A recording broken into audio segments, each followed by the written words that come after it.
بعد میں ہم ایک لیکچر ریکارڈ کریں گے. لیکن ایکٹیو مومنٹس جو وہ کیا ہیں؟ جب کوئی بندہ یا کوئی مریض اپنے لیے مطلب اپنے سے کوئی حرکت کرے بنا کسی اور کے مدد سے یا بنا کسی فزیوتھراپسٹ کی مدد سے، تو جب وہ کوئی ایکشن یا کوئی مومنٹ پرفارم کرے تو اس کو ایکٹیو مومنٹ کہتے ہیں. مثال کے طور پر ہمارے پاس جو سارے نارمل ہیومن بینگز ہیں، مطلب جس میں کوئی ڈیفیکٹ نہیں ہے، جس کو کسی حرکت میں کوئی مشکل بھی نہیں ہے، تو وہ کون سا مومنٹ مطلب پرفارم کرتا ہے؟ وہی سارے ایکٹیو مومنٹس پرفارم کرتے ہیں.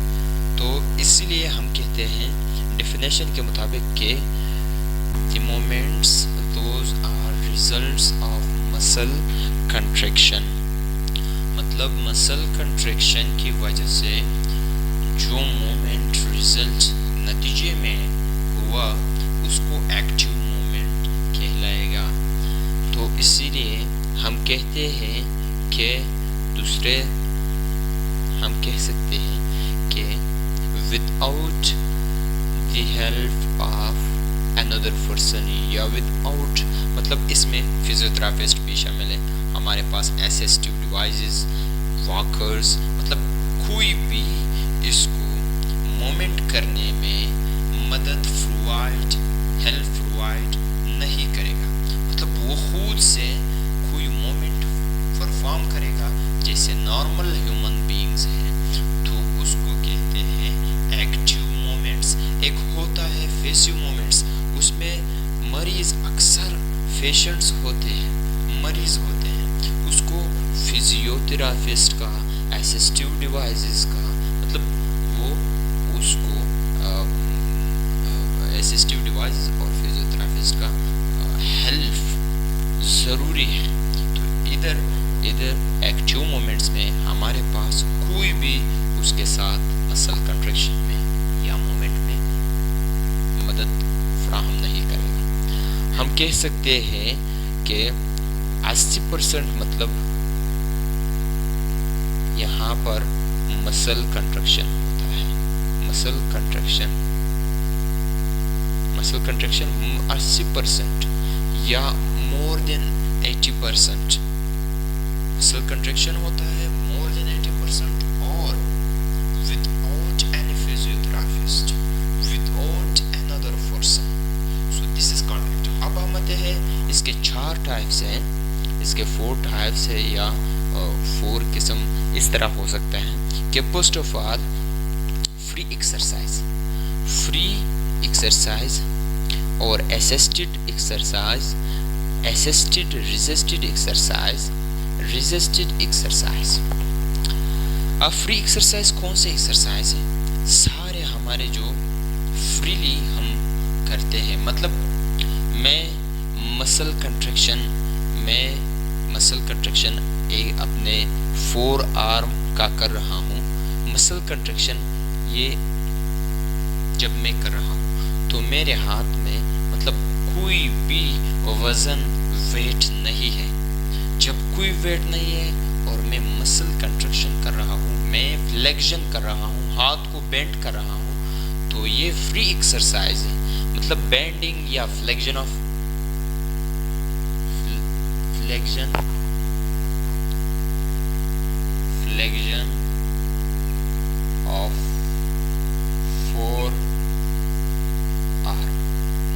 4 آرم کا فلیکشن جب ہوتا ہے ودآؤٹ، مطلب ہمارے پاس یہاں کوئی بھی ویٹ میں نے ہاتھ میں نہیں پکڑا ہے، میں جب اس کا فلیکشن ایلبو جوائنٹ پر کرتا ہوں یا 4 آرم کا فلیکشن کرتا ہوں تو اس کو فری ایکسرسائز، مطلب یہاں پر ہمارے پاس کوئی بھی وزن یا ویٹ ہاتھ میں نہیں ہوتا. اور دوسرا ریزسٹڈ ایکسرسائز کیا ہوتا ہے؟ یہ میں اس کے ساتھ اس لیے کمپیئر کر رہا ہوں کہ یہ بس وہی چیز ہے. یہاں پر میں فلیکشن 4 آرم کا کرتا ہوں اور یہاں پر جو ہے یہاں پر میں ویٹ، میں اپنے ہاتھ میں کوئی 1 کلو وزن 2 کلو وزن رکھتا ہوں، پھر ہاتھ کا فلیکشن کرتا ہوں، ایبڈکشن کرتا ہوں یا ایڈکشن کرتا ہوں، تب ریزسٹڈ ایکسرسائز. یہ ریزسٹڈ کا ورڈ اس لیے آیا کہ یہاں پر ریزسٹنس پیدا ہوا. کون سا ریزسٹنس؟ ویٹ کا ریزسٹنس. 1 kg وزن میں نے اپنے ہاتھ میں رکھ لیا، اب میں اپنے ہاتھ کا فلیکشن، ایبڈکشن یا ایڈکشن کر رہا ہوں، تو اب اس کو کیا کہتا ہے؟ مطلب میں فلیکشن، وہی مثال دیتا ہوں، ایکسٹینشن یا ایبڈکشن آپ لکھ سکتے ہو، ایڈکشن یا روٹیشن. تو فلیکشن آف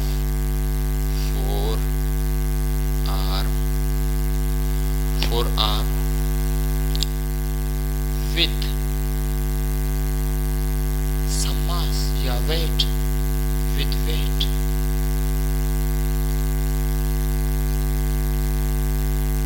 تو اسی لیے کوئی وزن میں نے ہاتھ میں رکھ لیا، تو اس وقت جب میں اپنے ہاتھ کا یا 4 arm کا فلیکشن، صرف ہاتھ کا نہیں، اسی طرح فٹ پر بھی، مطلب لوور لمب کا بھی ہو سکتا ہے، تو اس کو ریزسٹڈ ایکسرسائز کہتے ہیں. ریزسٹڈ کا ورڈ اس لیے آیا کہ وزن ہم نے ڈالا. ادھر فری کا ورڈ اس لیے ہے کہ کوئی بھی وزن نہیں ہے. ابھی اسسٹڈ، یہ بھی اسسٹڈ ہے، یہ بھی اسسٹڈ ہے. یہ اسسٹڈ ایکسرسائز ہے، یہ اسسٹڈ ریزسٹڈ ایکسرسائز ہے. اب فور ایگزامپل ایک مریض، تھوڑا مطلب زیادہ مریض نہیں ہے، لیکن وہ فلیکشن آف، وہی مثال میں دوں گا جو اس میں بھی میں نے ایکسپلین کیا، وہی فلیکشن آف نہیں، مطلب 90 ڈگری تک ہم، کوئی فزیوتھراپسٹ کسی پیشنٹ کو کہتا ہے کہ آپ 90 ڈگری تک اپنا جو شولڈر جوائنٹ ہے اس کو بینڈ کرو. تو جب وہ شولڈر جوائنٹ کو اس طرح مطلب وہ بینڈ کرتا ہے، تو اب فزیوتھراپسٹ کی مدد سے وہ پہلا جو مریض ہوتا ہے وہ بینڈ نہیں کر سکتا پہلے پوائنٹ پر، تو فزیوتھراپسٹ اس کو تھوڑا مدد دیتا ہے، پھر وہ اس کو 90 ڈگری تک شولڈر جوائنٹ تک، مطلب شولڈر جوائنٹ جو ہے وہ 90 ڈگری تک وہ لے جائے گا. تو اسی لیے جب تھوڑا سا بھی مدد فزیوتھراپسٹ نے کیا اس مریض کا، تو اس کو اسسٹڈ کرتا ہے، اسسٹڈ کہتا ہے. مطلب تھوڑا سا مدد فزیوتھراپسٹ نے اس مریض کا کیا، باقی جو فلیکشن ہوگا یا 90 ڈگری تک وہ اپنا بازو یا 4 arm لے کے جائے گا، وہ خود کرے گا. جسٹ سٹارٹنگ میں یا مڈ پوائنٹ میں یا لاسٹ پوائنٹ میں وہ تھوڑا رہ گیا، وہ نہیں لے سکتا تھا، تو فزیوتھراپسٹ نے اس کا ہاتھ تھاما، مطلب اس کے ہاتھ کو تھوڑا دکھا دیا اور مطلب مدد کیا. تو اسی لیے اس کو اسسٹڈ ایکسرسائز ہے. مطلب اس میں سارا جو فلیکشن ہوگا، ایبڈکشن ہوگا، کوئی بھی ایکسرسائز وہ مریض پرفارم کرے گا تو وہ خود پرفارم کرے گا، لیکن تھوڑا اشارہ اگر سٹارٹنگ میں وہ نہیں کر سکتا تھا تو تھوڑا اشارہ کے لیے وہ فزیوتھراپسٹ اس کا مدد کرے گا. یہ تو اسسٹڈ ایکسرسائز ہوا. اس کے بعد اسسٹڈ ریزسٹڈ ایکسرسائز. اب کوئی مریض ہے، اس کو ہم نے ویٹ دے دیا اور اب وہ نہیں کر سکتا، اب وہ اپنا 4 arm کا فلیکشن، ایکسٹینشن یا ایبڈکشن وہ نہیں کر سکتا، تو ہم نے وزن بھی دیا، وزن دے دیا، اب وہ نہیں کر سکتا، تو ہمیں اب سٹارٹنگ میں تھوڑا اس کو مطلب دکھا دینا ہوگا، پش کرنا ہوگا، پھر وہ اپنے ہاتھ کو یا تو ایکسٹینڈ کرے گا یا تو فلیکس کرے گا یا ایڈکٹ کرے گا. کوئی بھی ایکسرسائز جو فزیوتھراپسٹ نے اس کو پرسکرائب کیا ہو یا وہ پرسکرائب دیتا ہے، تب وہ پرفارم کرے گا. اس ایکسرسائز میں وزن، تھوڑا ویٹ بھی ہوگا اس کے ہاتھ میں اور ریزسٹنس وہ فیل کرے گا، اور فزیوتھراپسٹ تھوڑا مدد بھی کرے گا اس کے ساتھ. اب اس کو تھوڑا اوورویو کرتے ہیں. یہ فری ایکسرسائز اس لیے کہ فلیکشن، ایبڈکشن، کوئی بھی ایکسرسائز آپ پرفارم کر رہے ہو، دیر از نو ویٹ، وزن کا کوئی بھی مطلب کنسیپٹ نہیں. اس میں جو ہے ریزسٹڈ ایکسرسائز میں تھوڑا وزن ہم اس کو دیتے ہیں. جب پھر ہم کہتے ہیں کہ آپ ابھی فلیکشن دکھاؤ, آپ ابھی ایکسٹینشن دکھاؤ, آپ کر سکتے ہو نہیں, تو پھر ریزسٹڈ ہوا. اور اسسٹڈ ایکسرسائز جو ہے اس میں کوئی بھی وزن نہیں, لیکن وہ ہم جب کوئی مریض, فیزیوتھراپسٹ مریض کو کہتے ہیں کہ آپ دکھا دو ایبڈکشن آف آرم, آپ دکھا دو, تو وہ مریض نہیں کر سکتا. تو پھر وہ تھوڑا ڈاکٹر اسے کہتا ہے فیزیوتھراپسٹ کہ چلو میں آپ کے ساتھ تھوڑا مدد کرتا ہوں, آپ کرو ایبڈکشن دکھا دو. تو پھر وہ جب تھوڑا اشارہ دیتا ہے, مطلب وہ تھوڑا اس کو پوش کرے گا, پھر اس کے بعد سارا جو وہ ایبڈکشن ہوگا وہ مریض خود پرفارم کرے گا. اس کیس میں جو ہے اسسٹڈ ریزسٹڈ ایکسرسائز میں وہی کیس ہے جیسے اسسٹڈ ایکسرسائز, لیکن اس میں ویٹ شامل ہے, وزن شامل ہے. Classification of free exercise. اب دو کیٹیگری کے تحت ہم اس کو کلاسیفائی کرتے ہیں. پہلا جو ہے وہ لوکلائزڈ جنرلائزڈ, دوسرا جو ہے وہ سبجیکٹیو آبجیکٹیو. لوکلائزڈ میں ہم کیا کرتے ہیں, ہم ٹو اسٹرینتھن اسپیسیفک مسل اور جوائنٹ, اس میں اسپیسیفک مسل پر ہم ورک کرتے ہیں کہ ہم اس کو اسٹرینتھن کریں. خاص جوائنٹ پر ہم ورک کرتے ہیں. اب فور ایگزامپل شولڈر جوائنٹ ہے, وہ ایک جوائنٹ ہے, مطلب ہم ایسے ایکسرسائز کرتے ہیں, فور ایگزامپل ایبڈکشن, سرکمڈکشن, یا تو اس میں ہم ایک خاص جوائنٹ کو, شولڈر جوائنٹ مطلب فور ایگزامپل سرکمڈکشن میں ہم صرف ایک جوائنٹ کو فوکس کر رہے ہیں جیسے شولڈر جوائنٹ ہوا.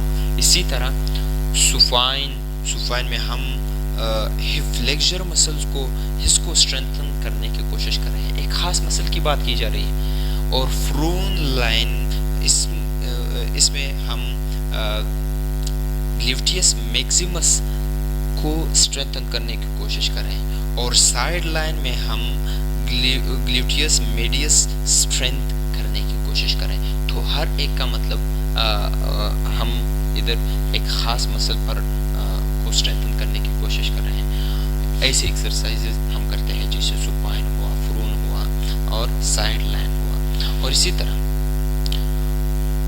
اگر ہم پورے باڈی میں مطلب many muscles to strengthen many muscles یا مینی جوائنٹس اس میں آ رہا ہوں, یا مینی مسلز آپ کہہ سکتے ہو, تو اس میں جیسے جمپنگ, رننگ, مطلب جمپنگ میں ہمارے پاس لوور لم کے زیادہ تر مسلز تو اس کو وہ اس ایکسرسائز میں انوالوڈ ہے.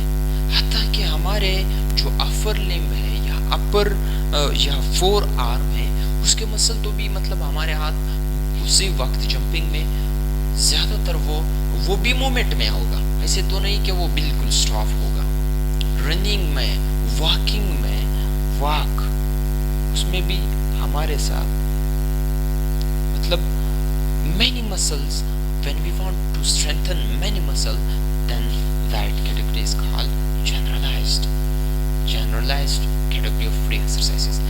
اب دوسرے کیٹیگری کے تحت فری ایکسرسائز ہے. فور ایگزامپل فری ایکسرسائز کے دوسرے کیٹیگری کے تحت ہم سبجیکٹیو اور آبجیکٹیو کو اس میں ڈیوائڈ کرتے ہیں. تو اب سبجیکٹیو میں ہم زیادہ تر ایکیوریسی پر فوکس کرتے ہیں, ایکیوریٹ مومنٹ, ایکیوریسی پر ہم زیادہ فوکس کرتے ہیں. اور آبجیکٹیو میں ہم گول پر, اپنے مقصد پر. مطلب ایکیوریسی کس طرح, ہم مریض کو کہتے ہیں کہ آپ شولڈر آرم یا فور آرم کا ایبڈکشن پرفارم کرو. اب وہ مریض زیادہ فوکس اس چیز پر کر رہا ہے کہ ایبڈکشن اچھی طریقے سے پرفارم کرے, مطلب اس میں کوئی بھی غلطی نہ کرے ادھر ادھر, یا وہ اپنے لیٹرل لائن سے اگر تھوڑا سا وہ ہٹ گیا تو پھر تو وہ غلط مومنٹ ثابت ہوگا. وہ فلیکشن میں ہوگا, وہ فلیکشن کرے گا, وہ کہتا ہے کہ میں ایبڈکشن کروں, وہ تو نہیں ہوگا. تو اس میں ہمارے ساتھ ایکیوریسی ہوگا. مریض زیادہ تر یا فزیوتھراپسٹ زیادہ تر مریض کے اس ایکیوریسی کو دیکھ رہے ہیں, اور مریض خود بھی اس کام کو, اس مومنٹ کو پھر پرفارم کرنا ہوگا. گول